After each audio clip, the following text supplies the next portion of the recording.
옛날 자동차 보험이 잘 되어 있지 않을 때 접촉사고나 추돌사고가 나면 운전자들이 직접 옳고 그르고를 따지려고 했습니다. 그래서 누가 잘했니 못했니 멱살 잡고 싸우기도 하고 또 욕을 하기도 하고, 또 어떤 분들은 큰 길에서 서로 격투하다가 두 사람 다 차에 치여서 죽는 그런 일도 있었습니다. 근데 요즘은 다 보험에 가입이 되어 있기 때문에 보험회사에 연락을 하면 보험회사에서 와서 다 해결을 해줍니다. 그러니까 멱살 잡고 싸울 필요도 없고 또 운전자들끼리 다툴 필요가 없습니다. 그래서 참 이처럼 어려운 일이 있을 때 중간에서 이렇게 누가 중재를 해주는 이런 역할을 해주면 참 편리할 때가 많이 있습니다. 또 이런 책 같은 거 구입을 이렇게 하려고 할 때도 요즘은 서점에 가도 이 책들이 잘 진열이 되어 있지 않습니다. 아마존 같은 이런 데 들어가 보면 사기 어려운 이런 책들도 다 소개를 하고 있기 때문에 오히려 더 사기 어려운 책들을 이런 아마존 같은 이런 중간 매체를 통해서 구입을 하는 것을 많이 볼 수가 있습니다. 아마존 선전하는 것 같으면 또 딴 회사를 이름을 갖다 대도 됩니다. 특히 이 죄를 지어서 재판을 받게 될 경우에 이 피고인은 자기 그 변명을 구질구질하게 해봐야 판사는 듣지를 않습니다. 판사는 이 법률적인 이 행위, 법률적인 의미만 가지고 따지기 때문에 사정이 어떻고 저떻고 아무리 이야기해도 일체 듣지를 않습니다. 변호사가 하는 이야기만 듣습니다. 그렇기 때문에 피고인들은 변호사를 고용을 해가지고 변호사를 사가지고 변호사로 하여금 이야기를 하게 합니다. 우리나라는 얼만큼 변호를 잘 하는지 모르겠지만 미국은 이 변호사 세력이 굉장히 셉니다. 조사받고 있는데도 변호사가 들어와가지고 증거 불충분이다, 증거가 충분하지 못하다 이러면서 피고인을 그냥 데리고 갑니다. 그래도 형사가 아무 소리 못해요. 아주 그 변호사 세력이 셉니다. 그러면 하나님과 우리와의 관계는 어떠냐 하는 질문을 하게 됩니다. 세상 사람들은 하나님의 존재 자체를 모르고 인정을 하지 않습니다. 그래서 복받아서 잘 되면 이 운이 좋은 것이고 또 망하게 되어서 못 살게 되면 이 운이 나쁜 것이다. 이 운수로 이걸 돌립니다. 근데 우리 크리스찬은 운이라는 소리는 하지 않지만 우리 크리스찬도 사실은 크게 다를 바가 없습니다.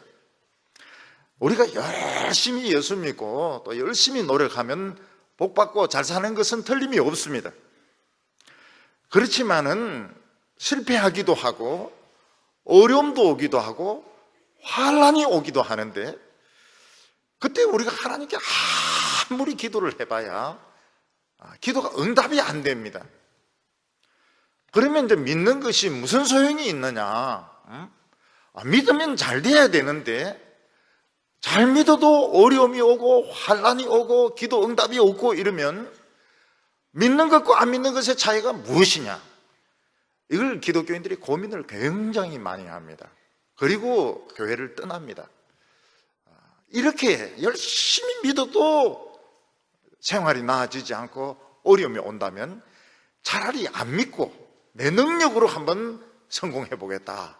그래서 많은 사람들이 이런 어려움이 찾아왔을 때 교회를 떠나고 신앙을 버리는 것을 볼 수가 있습니다. 지금 이제 청년들도 마찬가지입니다. 청년들도 참 우리나라 부흥이 일어날 때는 그 청년들 지도하는 분들이 모든 걸 다 버렸습니다. 그리고 청년들하고 같이 먹고 뒹굴고 이러면서 막 기도하고 바이블 스터디하고 막 이랬는데 그분들이 다 큰 목회를 하고 다 늙어버렸고, 그리고 청년들도 믿어봐야 별 소용이 없는 것 같고 이러니까 지금 청년전에서는 지금 전도가 지금 거의 잘 되지 않고 교회에서 지금 빠져나가고 있는, 굉장히 많이 빠져나가고 있는 그런 현실을 볼 수가 있습니다. 이걸 우리가 풀어야 됩니다. 왜 하나님은 사랑의 하나님이라고 하시고 축복의 하나님이라고 하셨는데 왜 어려움이 왔을 때, 제일 중요할 때 응답을 안 하시는가? 이걸 풀어야 우리가 신앙생활을 포기하지 않고 계속할 수가 있는 것입니다. 욥이 궁금해하는 것도 바로 그것입니다. 욥은 사랑의 하나님을 배웠고 인격적인 하나님을 배웠습니다. 사랑의 하나님이고 인격적인 하나님이라면 대화가 돼야 되는데 막상 욥이 환난을 당했을 때 하나님과 대화가 안 되는 겁니다. 이게 욥의 가장 어려운 점이었습니다. 그래서 욥이 그 이야기하고 있는 부분이 무언가 하면 하나님과 내 사이에도 중개자가 있어야 되겠다, 그런 이야기합니다. 왜냐하면 하나님 너무 크시기 때문에 내가 아무리 소리 질러 봐야 하나님 귀에 들어가지도 안 하고, 또 하나님이 말씀하셔도 내가 알아듣지 못하니까 하나님과 나 사이에도 이런 보험회사 같은, 이런 변호사 같은 이런 중개인이 필요하다. 이걸 이제 욥이 이야기를 합니다. 그래서 오늘 말씀 보면 장황하게 전개가 되고 있는데 핵심은 뒤에 나옵니다. 맨 뒤에 나옵니다. 33절이 핵심입니다. 우리 사이에 손을 얹을 판결자가 없구나, 이런 이야기를 합니다. 여기 판결자라고 번역된 말이 중보자, 중개인, 이런 뜻을 가지고 있습니다. 우리가 집을 사거나 팔거나 계약을 할 때 집을 파는 사람과 사는 사람의 이해관계가 많이 틀립니다. 파는 사람은 비싸게 팔라 그러고 사는 사람은 아주 싸게 살려고 하고, 그렇기 때문에 공인된 이런 중개사들이 중간에서 다리를 놔가지고, 물론 수수료를 받지만은 중간에서 왔다 갔다 하면서 이야기를 해서 이제 조율을 하는 것을 볼 수 있습니다. 마찬가지로 하나님과 우리 인간 사이도 너무 차이가 나기 때문에 하나님이 기대하시는 것과 우리의 형편이 너무 차이가 나고, 하나님은 너무 크시고 우리는 너무 작기 때문에 하나님과 우리 사이에도 중개인이 있어야 된다, 이 이야기를 욥이 하고 있습니다. 오늘 첫 번째로 하나님과 인간이 얼마나 큰 차이가 있느냐 하는 것입니다. 최근에 오면서 제일 관계에 많은 변화가 일어나는 것이 이 개와 사람의 관계입니다. 옛날에만 해도 개와 사람의 관계는 일방적이었습니다. 개는 열심히 집을 지키고 또 주인의 말을 들어야 되고, 듣지 않으면 그냥 발로 채이고 몽둥이로 만고 고무신 벗어서 때리고 슬리퍼로 때리고, 그리고 주인이 먹다 남은 그런 음식 그거 끓여가지고 주면 먹고, 그리고 이제 7월이 되면은 보신탕집으로 가는 그런 신세였습니다. 그래서 이 개가 욕으로 통했습니다. 개 같은 놈 이러면은 막 사람들이 막 화를 내고 말이죠. 개 같은 인생, 이게 다 욕이었습니다. 근데 요즘은 개 같은 인생이 욕이 아닙니다. 굉장히 좋아할 것 같아요. 예. 요즘은 개가 옷을 입고 신을 신습니다.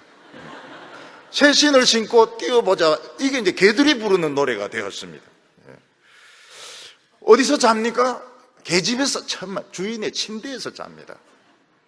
그리고 코로 주인을 밀어내기도 합니다. 예. 그리고 아프면 병원으로 데리고 갑니다. 병원비 우리보다 훨씬 비쌉니다. 의료보험이 안 되기 때문에. 예. 개 주사, 개 먹는 약 훨씬 비쌉니다. 예. 그리고 개 호텔이 있습니다. 예. 개만 보는 텔레비전 프로그램이 있습니다. 주로 개들이 나오죠. 예. 개 카페가 있습니다. 개 카페. 예. 개 죽으면 개 장례식을 치러줍니다. 엄숙하게. 이제는 뭐, 우리나라도 이제 보신탕은 이제 못 먹습니다, 이제는. 이제 안 먹는 것 같아요. 처음에 제가 이 대구에 오니까 뭐, 보신탕 못 먹으면 목회하지 말아야 돼. 이런 말을 막 하는 사람들이 있었습니다. 성경 안 읽으면 그만둬야 돼. 이게 아닙니다. 보신탕을 먹어야 된다고. 그리고 뭐 신학교에서도 보신탕을 강의하는 분이 계셨어요. 지금은 보신탕을 잘 안 먹어요. 왜냐하면은 이게 다 그 항생제 같은 것들이 다 들어가 있고, 그리고 게 중에 늑대도 들어가 있고 이러니까, 고양이도 들어가 있고 이러니까 이제 보신탕 잘 안 먹습니다. 한국 사람들이 게 먹는다, 이건 이제는 지나갔어요. 제가 태국에 한번 가니까 개들이 너무 많아요. 개들이 너무 개들이 또 겁을 안 내고요. 그래서 제가 이야기를 했습니다. 내가 한국 사람인 걸 알면 너희들이 조심하는 게 좋을 텐데, 개를 잡아먹지를 않으니까요. 뭐 개천지입니다. 지금은 완전히 개판이 되었습니다. 개들이 지금은 개 인권을 지금 막 존중합니다. 지금. 그래서 목회할 때 절대로 개를 욕하면 안 됩니다. 설교 시간에 전에는 장애인을 안 좋게 이야기하거나 뭐 여성을 안 좋게 하기, 이러면 이거는 완전히 그냥 찍히는 겁니다. 지금은 개 욕하면 지금 찍히는 겁니다. 선거할 때도 보면, 대통령 선거할 때 전부 개 안고 나와야 됩니다. 개 안고 나와, 개 쓰다는 거. 전에는 어린아이 안고 나오고 있는데 지금 이제 개 안고 나와야 됩니다. 개 입 맞추고 개 보고 눈물 흘리고 이러면 표가 1,000만 표가 올라갈지도 모릅니다. 근데 하나님과 우리와의 관계는 이 벌레하고 사실 사람하고의 관계보다 더 크게 벌어지게 됩니다. 근데 문제는 뭔가 하면, 하나님이 벌레 같은 우리를 사랑하는 게 문제입니다.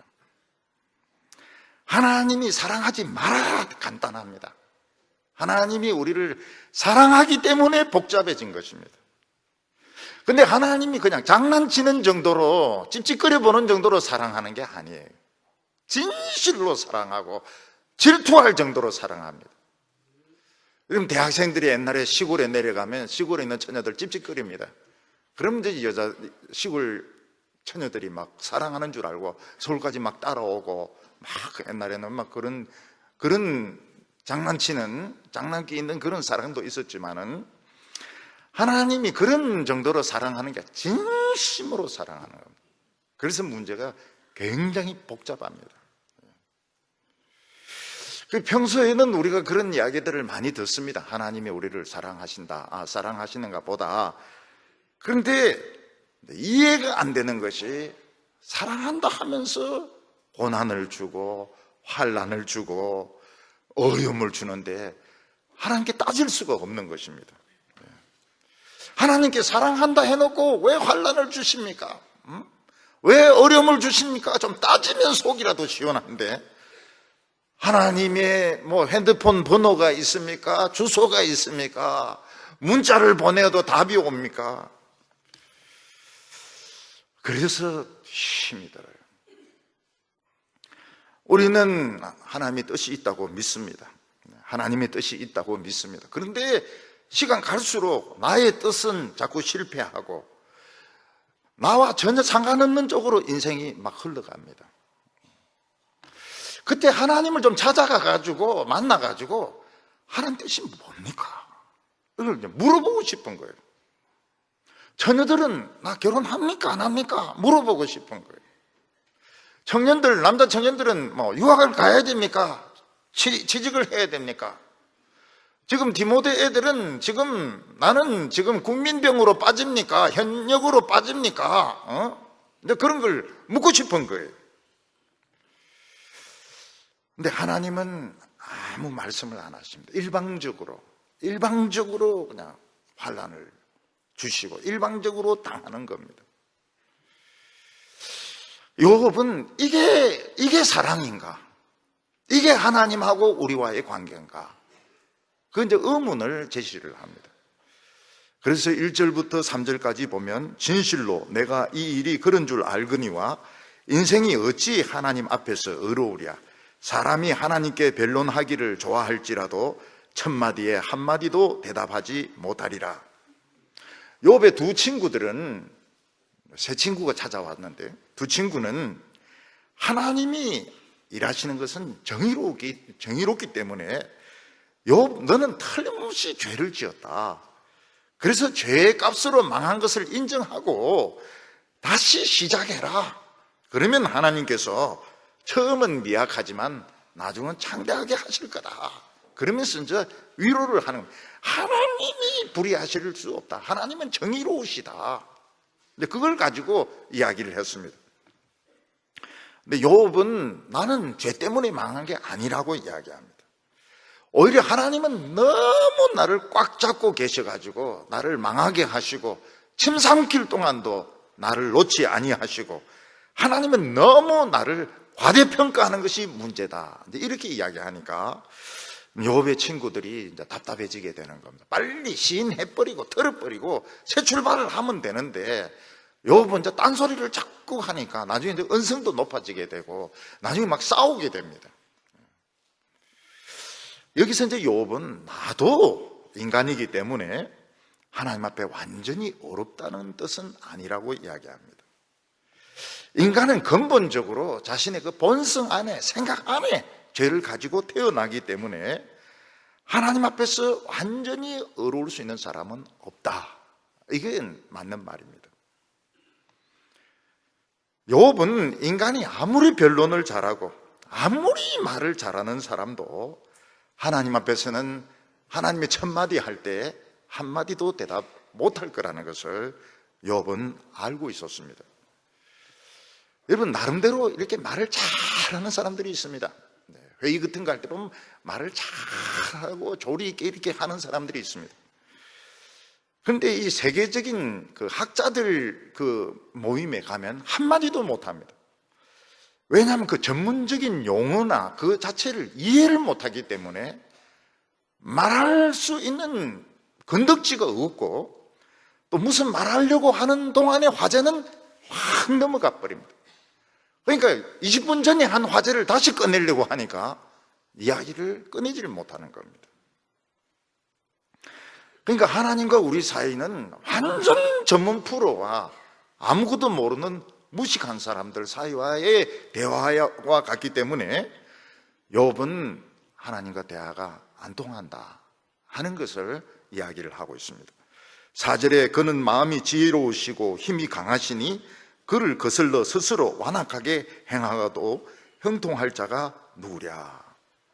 하나님은 너무 머리가 뛰어나시고 힘까지 강하시니까 하나님에 대해서 뭐라고 말할 사람이 없다는 것입니다.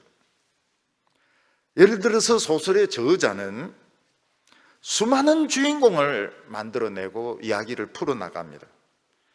그리고 저자기 때문에 주인공을 죽이기도 하고 등장인물을 실패시키기도 하고 나중에 비극적으로 죽게 할 때도 있습니다. 그렇게 한다고 해서 소설의 등장인물이 소설가를, 작가를 만나가지고 왜 나를 죽이느냐? 응? 왜 나를 이렇게 비참하게 비극적으로 끝을 내게 하느냐? 그렇게 따질 수가 없다는 겁니다. 왜냐하면 소설은 소설가가 일방적으로 쓰니까요. 해리포터도 원래는 끝에 죽는 거로 되어 있습니다.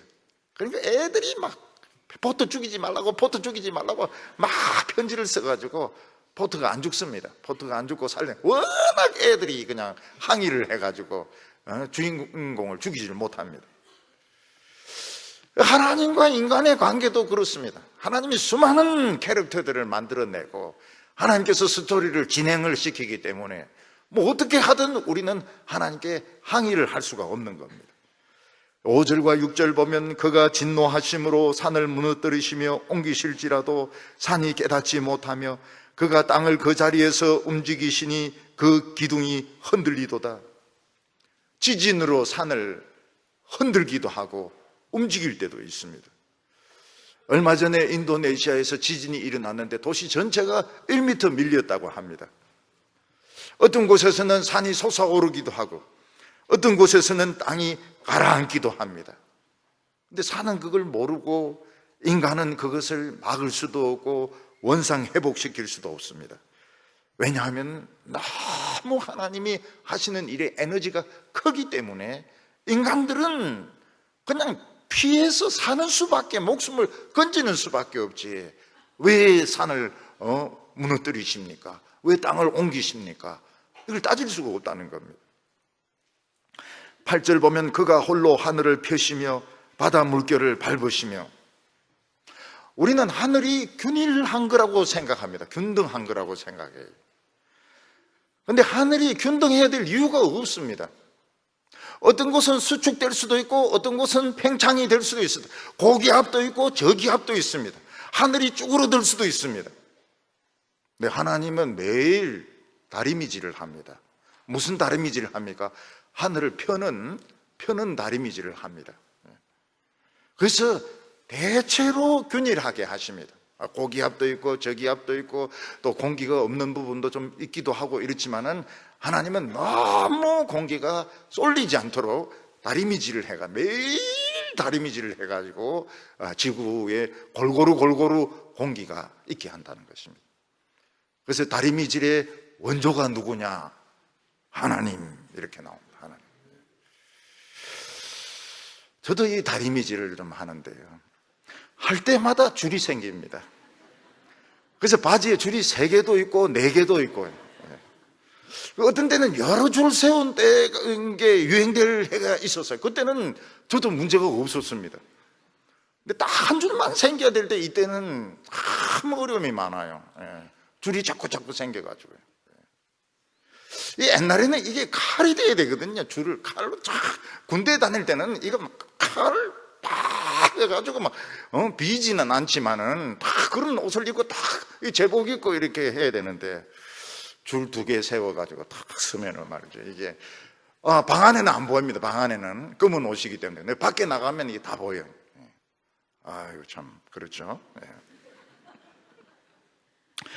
하나님은 이 하늘을 다리미질을 합니다. 이 다리미질 안 해놓으면 뭐가 못 다닙니까? 비행기가 못 다닙니다. 팍 떨어지고 팍 올라가고 말이죠. 그리고 뭐 그 고기압층에 막 캐팅 해가지고 앞부분이 부서지고 이래가지고요. 결국은 이 비행기를 못 다닙니다. 하나님이 하늘을 이제 다리미질을 합니다. 하나님이 바다 물결을 밟으시며, 바다는 계속 솟구쳐 오르려가지고 땅을 덮치려고 하는데 하나님이 이제 밟습니다. 보리를 밟듯이 바다를 막 하나님께서 막 밟으시기 때문에 파도만, 잔잔한 파도만 생기도록 이렇게 하시는 거예요. 그래서 하나님 뭐 하시노? 이런 소리 하면 안 됩니다. 하나님도 굉장히 바쁘세요. 다리미질을 해야 되죠. 바다도 밟아야 되죠. 하나님도 굉장히 바쁘세요. 하나님이 조금만 안 밟으면 어떻게 됩니까? 쓰나미가 일어나가지고 그냥 인도네시아를 또 덮치는 겁니다. 9절에 북두성과 삼성과 묘성과 남방의 밀실을 만드셨으며, 하나님은 밤하늘에 별만 만드신 것이 아니고 별자리까지 만드셨습니다. 그래서 이 별들 사이 이 거리를 하나님은 계속 일정하게 유지를 시키는, 딱 고정을 시켜 놓은 것입니다. 북두성이 있습니다. 북두성, 곰자리죠. 작은 곰자리. 그 다음 옆에 큰 곰자리. 그 다음에 삼성이 이제 오리온입니다. 오리온. 네모나게 생긴 거 오리온. 그 삼성하고 오리온하고 같은 건데 우리는 회사가 달라요. 삼성 틀리고 오리온 틀리고요. 그때 오리온 회장이 와서 이제 그 이야기를 합니다. 스위스에서 유명한 그 초콜릿 있지 않습니까? 초콜릿. 그거를 이제 이 오리온에서 이제 수입을 해가지고, 라이센스를 수입을 해가지고 만드는데 나오기 전에 경쟁사에서 딱 나오더라고요. 껍데기도 똑같고 이름만 딱 틀리고. 그러니까 이 초콜릿 정보 이것도 얼마나 이게 빠른지 몰라요. 자기들은 그 비밀을 지킨다고 했는데 벌써 경쟁회사가 이걸 알한 거예요. 그런데 보니까 색깔도 똑같아. 색깔도 똑같고 맛도 비슷하고. 그러면서 우리가 이게 참 이 보안을 잘못했다고. 하나님께서는 이 남방 밀실은 이제 우리 쪽에서는 안 보이는 별입니다. 남쪽에 있는 그 별자리입니다. 묘성은 이제 황소자리입니다. 황소자리. 그러니까 이 그리스 사람들이 땅이 굉장히 좁고 좋지 못하거든요. 그러니까 이 사람들이 이제 바다로 나간 겁니다. 바다로 나가가지고 바다로 나가면 결국은 별을 보고 찾아오니까 이 별에 대한 신화를 많이 만들어냈습니다. 다 거짓말이죠. 별자리 이름도 만들고 별에 대한 이야기들도 많이 만들고. 그 중에 이제 이 뭐 가시오피아 무슨 뭐 이런 별자리 대단한 줄 알고 읽어보니까 별 것도 없어요. 근데 하나님께서는 이 별들도 딱 고정을 시켜가 별들 사이의 관계가 멀어지거나 가까워지지 못하도록 딱 이 별자리를 만들어 놓으시고요. 하나님의 그 글자품이 바다에 흐르는 그 물결 아닙니까? 은하수 거대한 물결, 사실은 원형인데 우리 눈에는 물결로 이렇게 보이는 것이죠. 그런 것들이 우주에는 수도 없이 있습니다. 수도 없이 있어요. 10절에 청량할 수 없는 큰 일을, 셀 수 없는 기이한 일을 행하시느니라. 하나님은 너무 크시고 위대하시기 때문에 사실 우리와는 상대가 되지 않습니다. 그래서 제일 좋은 방법이 뭔가 하면 하나님이 인간을 그냥 내버려 두는 겁니다. 죄 짓고 지 멋대로 살다가 지옥 가라는 거예요. 지옥 가라는 거예요. 그게 제일 간단한 방법입니다. 예수 믿지 말고 예배도 드리지 말고 헌금하지 말고 선교사도 보내지 말고 그냥 죄 짓다가 다 죽어버리면 되는 겁니다.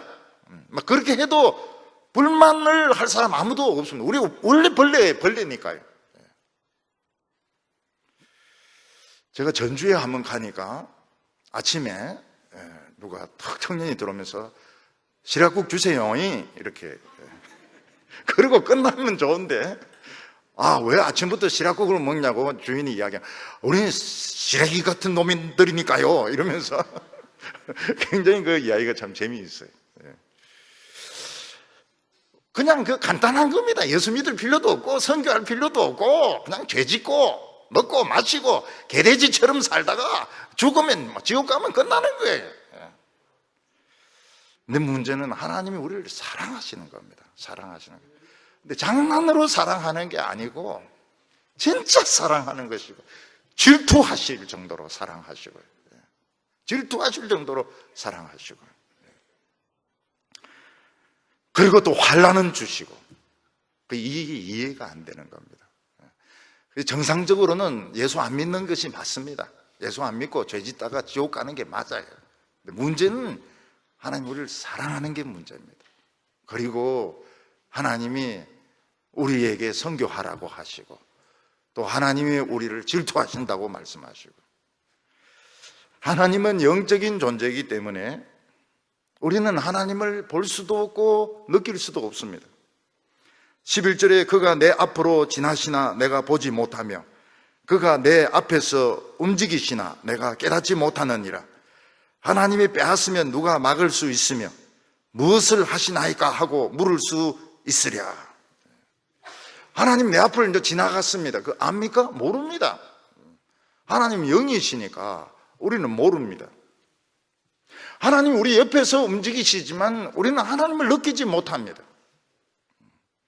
어떤 사람은 그렇게 합니다. 영이 확 지나가니까 느끼겠더라. 어떻게 잡잡하더라. 거짓말입니다. 잡잡하지 뭐가 잡잡해. 하나님은 영이시기 때문에 하나님 거 우리 거 뺏어간다 하더라도 왜 가져가십니까? 우리 말할 수 없습니다. 우리 눈에 보이지 않으니까요. 그래서 하나님은 존재하시지만 우리는 볼 수도 없고 느낄 수도 없고 우리는 아무것도 모릅니다. 그래서 우리 신자들은 하나님이 있다 없다 따지기 전에 하나님을 느끼는 훈련을 해야 됩니다. 느끼는 훈련을. 그 훈련을 한 사람이 많이 있습니다. 그 중에 기드온이 있습니다. 기드온이 300명을 데리고 13만 5천 명과 싸우라고 하는데 기가 막힙니다. 기가 막혀요. 하나님이 함께 해주시겠다 이러지만은 그 보입니까? 하나님이 함께 해주시는 것이 안 보이거든요. 평소에는 하나님이 함께 하신다 이렇게 믿으면 되지만, 그럼 전쟁이라고 하는 것은 그래가지고 될 수 있는 게 아니에요. 전쟁은 이 사람을 죽이고 죽는 거기 때문에 이건 최면으로 될 수 있는 게 아니거든요. 그래서 기도원이 하나님께 기도를 합니다. 하나님을 느낄 수 있게 해주세요. 어떻게 느낄 수 있게 해주느냐? 지금 내 손에 양털이 있는데 양털에만 이슬이 내리도록 해주시고 딴 데는 이슬이 안 내리도록 해주십시오. 하나님께서 알았다. 그리고 그 다음날 보니까 진짜 양털에 이슬이 많이 내립니다. 다른 곳은 뾰송뾰송하고 양털에만 이슬이 막 내는데 짜니까 대접에 흥건하게 이슬이 물이 돼서 내리는 것입니다. 기도원이 생각하면 이 우연일 수도 있다. 이 우연일 수다. 우연히 여기만 이슬이 내릴 수도 있다. 그래서 하나님께 또 묻습니다. 하나님, 미안합니다. 느낄 수가 없습니다. 하나님, 정반대로 해주십시오. 이 양털은 뾰송뾰송하게 하시고 온 땅에는 이슬이 내리도록 해주십시오. 그러니까 그 다음날 되니까 진짜 온 땅에는 이슬인데 양털은 바짝 말라 있었습니다. 기도는 하나님을 느끼려고 애를 많이 썼습니다. 그래도 사실 기도는 자신이 없었습니다.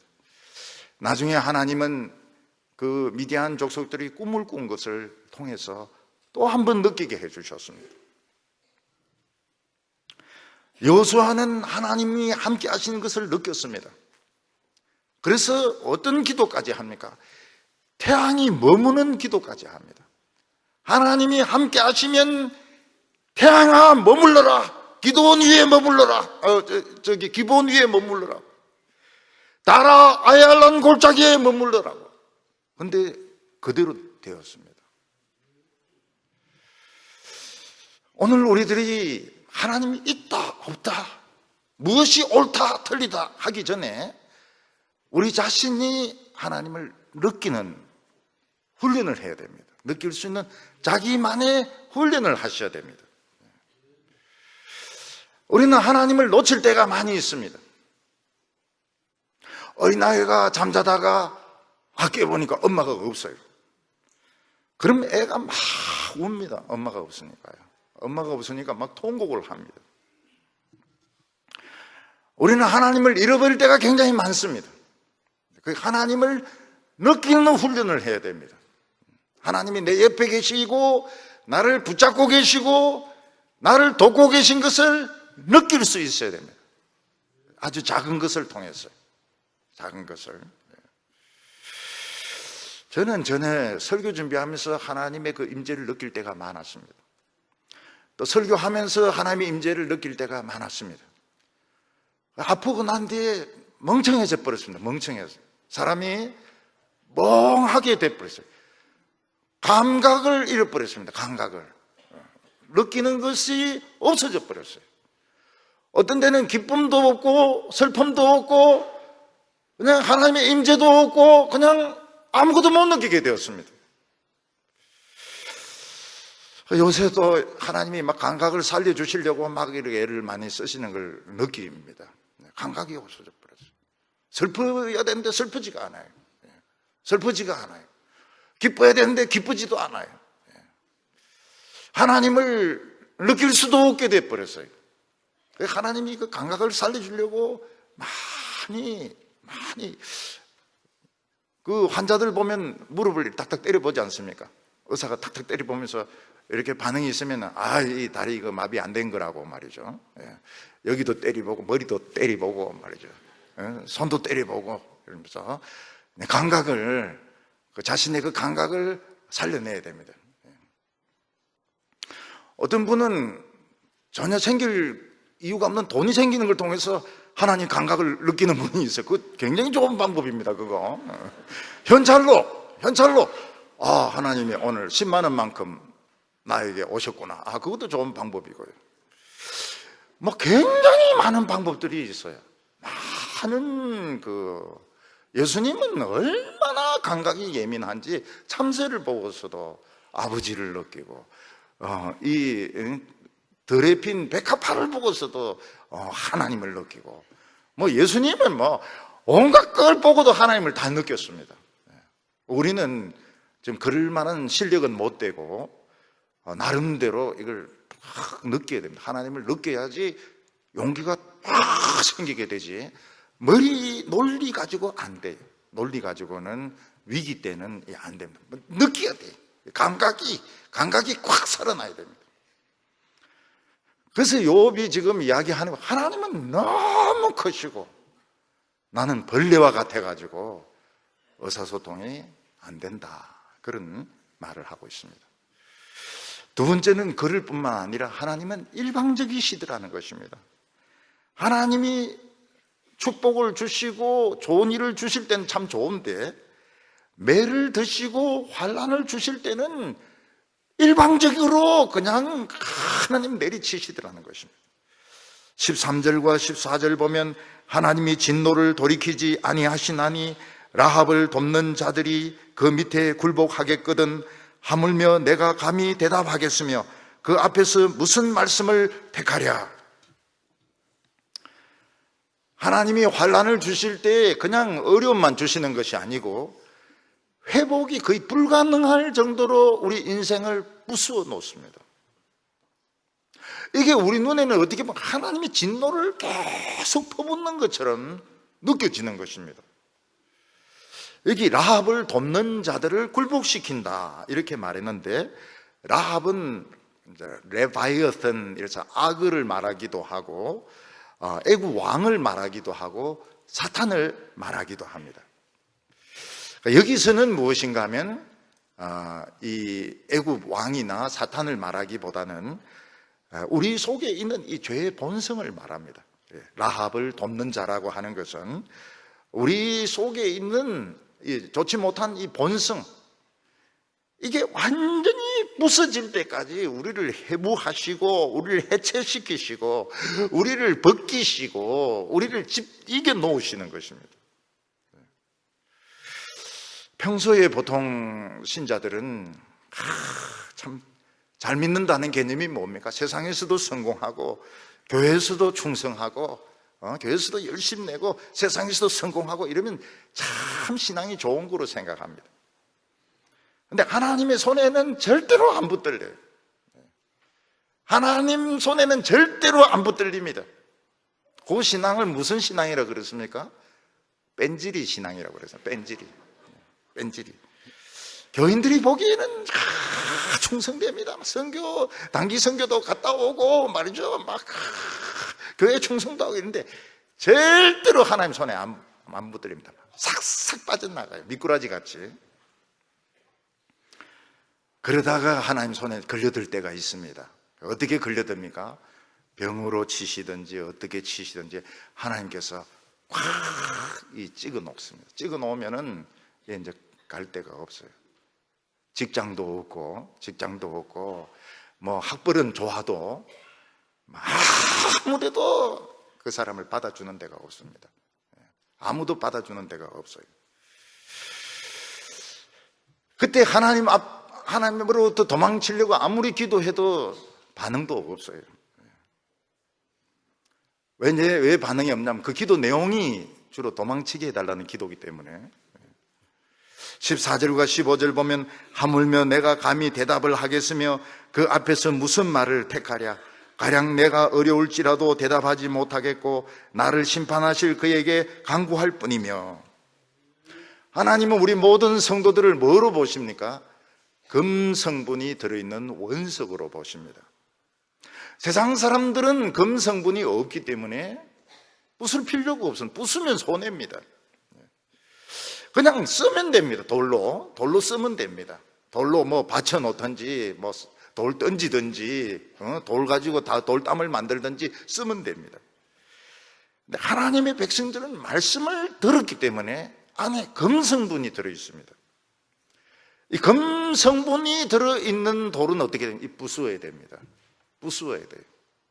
이거 완전히 이건 부수어야 되고, 그 안에 있는 라합을 돕는 이 부패한 본성들 완전히 가루를 만들어야 되고, 가루를 만들어도 안 되고 뜨거운 불에 녹여야 되고 약품까지 풀어가지고 완전히 불순물을 제거를 해야 됩니다. 여러분, 그 약이 얼마나 지독한지요. 이 호주 같은 데, 이 금강 같은 데는 매일 일을 못 합니다. 일을 하면 죽어요. 너무 이 약품이 독해가지고. 하나님은 우리 금성분이 들었기 때문에 부숩니다. 부수어요. 남자도 부수고 여자도 부수고 처녀도 부수고 아저씨도 부수고. 그래서 부수고는 또 녹이고 약품까지, 그 약품은 전부 이 극약 중에 극약입니다. 그때 우리는 하나님이 나를 계속 진노하시는 거로, 나를 미워하시는 것으로, 그게 이제 점검을 만드는 과정입니다. 우리 예수 안 믿고 도망가려 그래도 길이 안 열려요. 이력서 아무리 내도 받아주는 데 없습니다. 아무도 이 길이 열리지를 않아요. 도망칠 데가 없습니다. 도망칠 데가 없어요. 그래서 어떤 사람은 너무너무 답답하니까 가출을 해버립니다. 저녁에 들어와요. 배가 고파가지고. 도망갈 데가 없어요. 결국은 씩씩거리면서 또 성경책도 들고 교회 오는 수밖에 없습니다. 왜냐하면 텔레비전은 이미 애들이 또 지금 다 차지하고 있고 이러니까 교회 오는 수밖에 없어요. 우리는 하나님께 할 말이 없습니다. 하나님께 무슨 기도를 드립니까? 완전히 나를 부수지는 말아달라고. 그리고 할 수 있으면 좋은 그릇으로 만들, 이 기도밖에 못합니다. 우리가 무슨 기도를 하겠습니까? 우리는 하나님께 물어볼 것이 많습니다. 이게 시험인지, 이게 시험이면 언제 끝나는지, 나중에 나는 어떤 모습으로 만들어지는지. 하나님은 일체 대답이 일방적입니다. 일방적입니다. 왜냐하면 아직 그런 상태가 안 되었기 때문에, 하나님과 같이 이야기를 나눌 수준이 안 되기 때문에 일방적으로 그냥 터지는 겁니다. 얻어 터지고 부수는 것입니다. 16절에 가령 내가 그를 부름으로 그가 내게 대답하실지라도 내 음성을 들으셨다고는 내가 믿지 아니하리라. 시험 중에 답답해서 하나님을 부릅니다. 하나님이 응답하셨지만 나는 못 들었다는 것입니다. 하나님이 응답하셨다고 확신할 수 없다고 말합니다. 그러나 사실은 다 듣습니다. 단지 환난이 끝나지 않았기 때문에 하나님께서 응답을 안 하시는 것입니다. 여기서 우리가 알아야 될 것이 뭔가 하면, 환난이라고 하는 것은 우리 하나님의 백성들의 선택사항이 아니고 전공 필수입니다. 전공 필수입니다. 반드시 이수를 해야 되는 겁니다. 이거는 선택을 할 수가 없어요. 하나님께서는 말씀만 자꾸 주시고 상황은 절대로 바꾸지 않습니다. 오히려 어려우면 어려웠지 상황을 좋게 하시지 않습니다. 궁금한 것은 내가 앞으로 정상적인 생활을 할 수, 정상적인 결혼 생활을 할 수 있을는지, 정상적인 직장 생활을 할 수 있을는지, 내가 회복될 것인지 궁금합니다. 네, 하나님은 어떤 분이십니까? 하나님은 하늘을 다리미질을 하는 분이십니다. 바다를 밟아가지고 쓰나미가 일어나지 않도록 막는 분이십니다. 하나님은 우리를 아름답게 하십니다. 기차게 아름답게 하십니다. 그건 틀림이 없어요. 근데 그 과정이 나 혼자 버림받은 것 같고, 내 혼자 망한 것 같고, 실패한 인간 같고, 그 취급을 좀 많이 당해야 돼요. 하나님의 자녀들은 너무 존귀하기 때문에 칭찬 자꾸 받으면 버리장머리가 나빠져서 안 됩니다. 욕 진짜 많이 얻어먹어야 됩니다. 막 귀신 들렸다부터 시작해가지고 미친놈 이거는 참 자장가와 같죠. 그런 우리 미치는 거 좋아하니까 말이죠. 예, 미친놈, 또 딴 거 뭐 그런 건 아무것도 아니죠. 뭐 귀신 들렸다든지 뭐 망한 놈이라든지 뭐 그런 이야기들은 진짜 참 아름다운 자장가죠. 예. 욕을 많이 들어야 됩니다. 그래도 교만합니다. 하나님의 자녀들이 너무 잘나가지고요. 예. 압살롬 같이 그런 식으로 머리털 그리 길게 그렇게 하면 안 돼. 머리털 길게 하면. 머리 길어가지고 좋은 사람이 그 삼손도 그 머리 때문에 눈알 뽑히고 말이죠. 압살롬도 머리 길고 이러니까 머리가 나무에 걸려가지고 죽고 말이죠. 17절에 그가 폭풍으로 나를 치시며 까닭없이 내 상처를 깊게 하시며. 욥은 움막에서 살았던 것 같아요. 집에서 쫓겨나가지고 부인이 냄새 난다 이래가지고 쫓아냈던 것 같아요. 근데 막 폭풍이 와가지고 지붕 다 날아가고 욥이 이 폭풍에 엄청 고생을 한 것 같아요. 그래서 상처가 많이 깊어졌다고 이야기를 합니다. 18절에 나를 숨쉬지 못하게 하시며 괴로움을 내게 채우시는구나. 막 폭풍이 몰아치는데 몸에는 열이 나는데 막 화병은 생기고 스트레스는 받고 하나님의 뜻은 모르겠고 그래 열받아가지고 지금 호흡 곤란이 왔습니다. 호흡 곤란이 왔어요. 공황장애 많더라고요. 공황장애. 숨 못 쉬는 공황장애 환자들이 굉장히 많더라고요. 숨을 못 쉬어요. 이때 욥은 하나님인데 한번 묻고 싶습니다. 하나님을 한번 부르고 싶어요. 근데 욥이 할 수 있는 것이 아무것도 없습니다. 왜냐하면 하나님은 너무 일방적으로 두들겨 패시기 때문에. 지금 움막에서 지금 지붕도 다 날아가 버리고 지금 막 상처투성이가 무슨 말을 하겠습니까?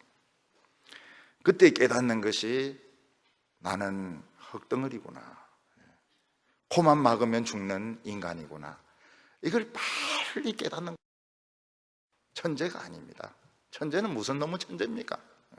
인간은 다 흙덩어리입니다. 흙덩어리. 뚱뚱한 사람은 근육이 좋은 게 아니고 흙이 좀 많이 붙은 것이고 말란 사람은 진흙이 좀 적은 거고 진흙 차이입니다. 진흙 차이. 키가 큰 사람은 진흙을 좀 더 땡긴 것이고 똥짤망한 사람은 좀 진흙이 좀 뭉친 거고 콧구멍만 막으면 죽어요. 여러분 인간이 죽는 것이 참 힘든 것 같은데도 안 그래요. 쉽게 죽습니다. 쉽게 어처구니 없이 죽어요. 우리 인간은 하루살이와 같습니다. 이걸 먼저 깨달아야지 하나님하고 대등한 관계가 되는 것이지 이것도 못 깨닫는 주제에 대등하면 자기가 신인 줄 알아요. 그래서 저는 참 유감스럽게도 보면은 막 신문에 막 날씬하게 생긴 그 아가씨 사진 올리고 여신이다 이런. 여자죠, 여자고 우리 권사님들이 훨씬 이쁘죠. 우리 권사님들이 훨씬 이쁘죠. 옛날에. 지금은 조금 그래도 지금도 이 미모가 보통이 아닌데 옛날 같으면 막 그냥 그렇죠.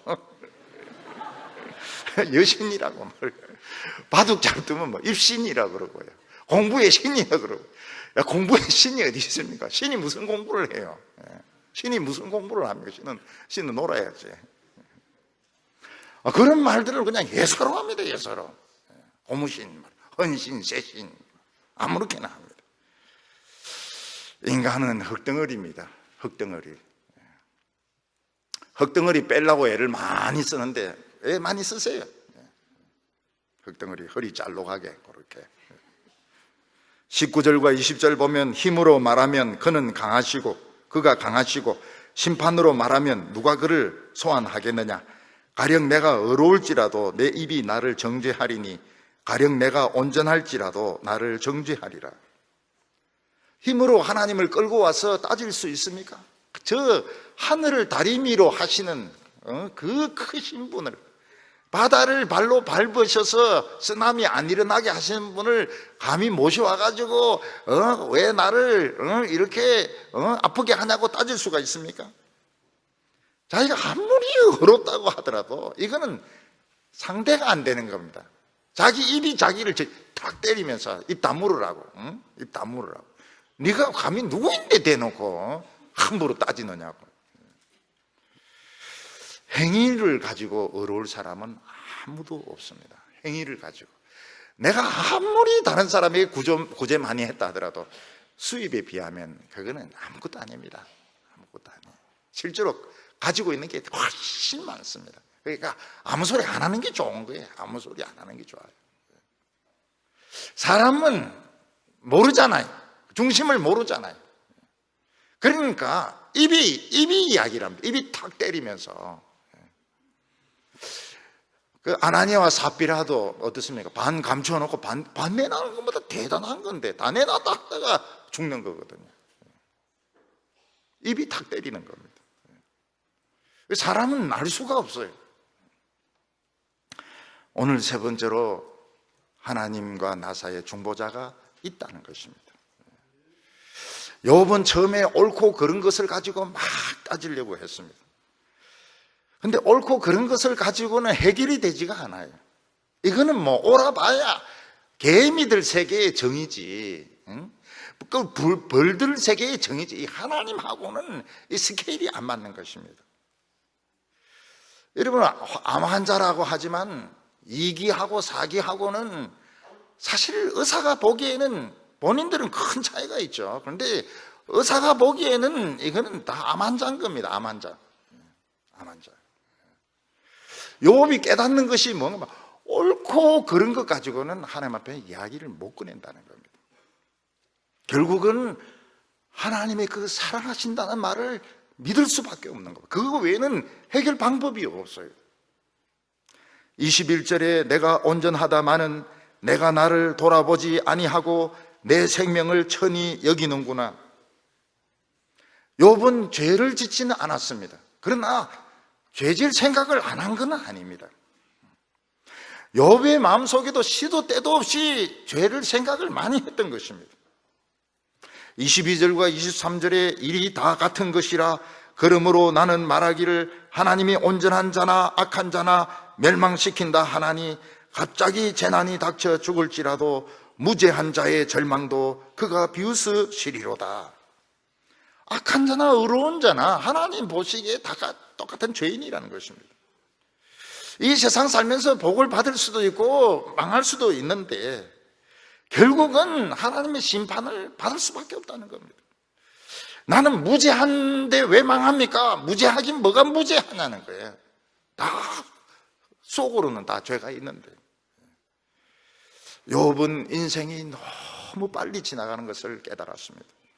25절과 26절에 나의 날이 경주자보다 빨리 사라져 버리나니 볼 수 없구나. 그 지나가는 것이 빠른 배와 같고 먹이에 날아내리는 독수리와 같구나. 사람들은 어떻게 하든지 이 세상에서 많은 것을 쌓아놓고 오래오래 살려고 하는데 인생은 너무 빨리 지나가는 것입니다. 육상 선수들이 지나가는데 막 금방 지나가지 않습니까? 우리 교회 옆에서 1년에 한 번씩 육상 선수대 하면 검은 사람도 뛰고 흰 사람도 뛰고 노란 사람도 뛰는데 막 금방 지나가서 또 돌아오고 또 금방 갑니다. 여기 빠른 배는 갈 때의 배를 말하는데 쾌속선입니다. 쫙 지나가 버리는 겁니다. 독수리가 먹이를 잡으려고 막 내리꽂힐 때 그때 막 시속 80, 90으로 막 꽉 내려오듯이 그런 식으로 인생이 지나간다는 것입니다. 대구는 보니까요 하루하루는 잘 안 가요. 근데 10년씩은 굉장히 빨리 지나갑니다. 10년씩 금방 10년 지나가고 금방 10년 지나가고 금방 10년 지나가고 그럼 30년 아닙니까? 무서운 도시입니다. 그래서 대구에 살라 그러면요 그걸 각오를 해야 됩니다. 하루하루는 지겨운데 10년은 활딱활딱 지나갑니다. 금방 정년이고 금방 나이 드셔버리고 금방 은퇴고요. 사람은 자기가 아무리 행복한 채 웃어도 행복하지가 않아요. 27절에 가령 내가 말하기를 내 불평을 잊고 얼굴빛을 고쳐 즐거운 모양을 하자 할지라도 내 모든 고통을 두려워하오니 주께서 나를 죄 없다고 여기지 않으실 줄 아나이다. 욥의 친구들 말처럼 그래 다 끝났다, 다 끝났다 그렇게 생각하고 내가 자꾸 웃으면서 행복하게 지내려고 노력을 해도 이게 마음이 편치가 않다는, 앞으로 또 어떤 일이 일어날지 모르기 때문에 아무리 화장을 하고 아무리 성형수술을 해도 마음속이 편치가 않은 겁니다. 그래서 나를 죄 없다고 하나님은 여기지 않을 거라고 말하고 있습니다. 사람이 아무리 양심이 깨끗하고 자기는 손을 씻었다 이래도 또 흙탕물에 빠집니다. 30절과 31절에 보면 내가 눈 녹은 물로 몸을 씻고 잿물로 손을 깨끗하게 할지라도 주께서 나를 개천에 빠지게 하시리니 내 옷이라도 나를 싫어하리로다. 이때는 눈 녹은 물이 제일 깨끗했습니다. 그걸 가지고 씻고, 양잿물이 이제 비누 아닙니까? 그걸 가지고 씻고 깨끗하게 되어도 가다가 이 세상 전체가 진흙탕이니까 거기 한번 팍 쓰러져서 뒹굴면은 옷도 싫어한다면 옷도 내가 왜 이런 사람에게 입혀야 되나, 옷도 싫어한다는 것입니다. 그래서 욥은 깨달은 것이 있습니다. 하나님과 나 사이에 중보자가 필요하다. 모든 이야기를 다 하고 또 그것을 하나님에게 좋게 설명할 수 있는 이런 중보자가 필요하다. 내 모든 허물을 다 씻어주고 나의 모든 세세한 이야기들을 다 귀담아 들어줄 수 있는 중보자가 필요하다. 이걸 이제 느낍니다. 이게 성령의 감동이었습니다. 좀 뒤에 지나면 이제 거기 유명한 구절이 나옵니다. 내 주는 살아계시고, 메시아에 나오는 내 주는 살아계시고 내 이 육체가 썩은 뒤에 내가 주를 보리라, 그게 나옵니다. 우리는 진흙탕에 빠져서 참 절망스럽고 실망스러운 자기 자신을 볼 때가 얼마나 많습니까? 그런데 절망할 필요가 없습니다. 이걸 다 씻겨주고 우리에 대해서 좋은 이야기를 해주는 중보자가 있기 때문입니다. 32절과 33절 보면 하나님은 나처럼 사람이 아니신즉 내가 그에게 대답할 수 없으며 함께 들어가 재판할 수도 없고 우리 사이에 손을 얹을 판결자도 없구나 한데 아닙니다. 우리 사이에 손을 얹어서 사해시켜줄 수 있는 중보자가 나오게 됩니다. 곧 나오게 됩니다. 욥은 왜 지금 자기가 제일 힘든가 하면 하나님은 사랑의 하나님인 줄 알았는데 하나님은 그냥 조폭 같은 하나님이시더란 겁니다. 막 두들겨 패시고 부수고 막 이러는데 내가 이런 하나님을 어떻게 믿을 수 있냐. 친구들은 다 털어버리고 새로 시작하라. 시작은 미약하였으나 나중은 창대하리라. 이사할 때 간판 걸어놓는 거 못 봤느냐 이러는데, 아니 이런 조폭 같은 이런 하나님을 언제 또 성질 부릴 줄 모르는데 내가 어떻게 믿느냐고. 그런데 욥이 발견하게 되는 것이 중보자가 있다는 것입니다. 그분이 바로 예수님입니다. 다윗이 그렇게 그 영감에 넘칠 수 있었던 것은 또 다른 하나님을 발견했기 때문에, 하나님이 두 분이란 걸 알았던 겁니다. 그 중에 한 분은 다윗의 친구 같은 그런 분이었던 것입니다. 예수님은 어떤 분이십니까? 우리가 흙탕물에 뒹굴고 아무리 죄를 짓고 죄에서 허우적거려도 다 씻어줍니다. 전부 다 씻어주고, 우리가 실패하고 우리가 부끄러운 짓 저질렀던 거 전부 다 이야기하면 그거를 다 소화를 해가지고 좋게 하나님에게 이야기를 해주는 그런 우리 중보자인 것입니다. 성령님께서도 우리를 중보해 주십니다. 그렇지만 이 성자 하나님은 특별한 분입니다. 우리에 대한 사랑이 특별한 분입니다. 여러분, 운동선수들이 운동을 하다가 음주운전 했다 이러면 그냥 신문에서 막 두들겨 패고 말이죠. 빠진 것 같다가 걸리면 도박을 했다 해서 막 선수 생명이 날아가고 말이죠. 근데 예수님은 어떻습니까? 우리 그런 것을 자꾸 이야기해라는 것입니다. 그래서 우리가 기도할 때 원칙적으로 하나님 아버지께 성령님을 의지해서 예수님의 이름으로 기도합니다. 그렇지만 사바사바 할 때는 예수님에게 막 이야기해야 됩니다. 예수님에게 이것도 없고 저것도 없고 이번에 이것도 실수했고 저것도 실수했고 우리 애도 좀 잘 되기도 하고 예수님에게 자꾸 이 중보자를 이 중보자에게 정보를 자꾸 주는 게 굉장히 중요해요. 자꾸 이야기하면 예수님은 딱 간파를 합니다. 뭐가 문제인지를 딱 알기 때문에 하나님 앞에 이거 해 주십시오 저거 해 주십시오 이러면서 이제 해결이 되는 것입니다. 그러니까 하나님이 욥으로 하여금 이런 많은 어려움을 겪게 한 이유가 무엇인가 하면 정말 우리에게 중요한 이 변호사, 우리의 이 보혜사가 있다 하는 것을 깨닫도록 하기 위한 겁니다. 그걸 이제 깨닫고 나서 욥이 막대기부터 치워달라는 겁니다. 하나님이 막대기로 자꾸 때리시니까 욥이 뭐라고 말합니까? 막대기부터 치워주세요. 나 이제 매 맞기 싫습니다. 그리고 하나님 나를 멋진 그릇으로 만들어 달라고, 정금으로 만들어 달라고, 정금이 되리라. 그러면서 욥은 안심을 하게 됩니다. 우리 사랑하는 성도 여러분들은 우리에게 중보자가 있습니다. 우리 변호인이 있어요. 우리 보험회사 직원이 그냥 전화만 끊으면 달려옵니다. 그래서 걱정할 필요가 없어요. 차 박았다 걱정할 필요가 없어요. 전화 걸면 멱살 잡고 다른 운전자와 싸울 필요가 없습니다. 그냥 잠깐만 있으면 바로 싹 달려와가지고 싹 수습을 다 해놓습니다. 막 꺼진 거 다 채워 놓습니다. 물론 돈은 좀 달라고 그렇게 하지만은 예수님은 돈을 달라고도 안 합니다. 그냥 다 해결해 놓습니다. 중보자를 활용을 하시기 바랍니다. 중보자에게 모든 이야기를 다 하시기 바랍니다. 그래서 우리 성도님들이 어려운 가운데서 큰 보석을 발견하고 하나님 앞에서 참 큰 기적을 체험하는 우리 성도들 다 되시기를 바랍니다. 거룩하신 하나님 아버지, 우리에게 보혜사 예수님을 보내주시고 성령을 보내주셔서 감사드립니다. 오늘 같은 상황에서는 하나님 말고는 길이 없고 답이 없습니다.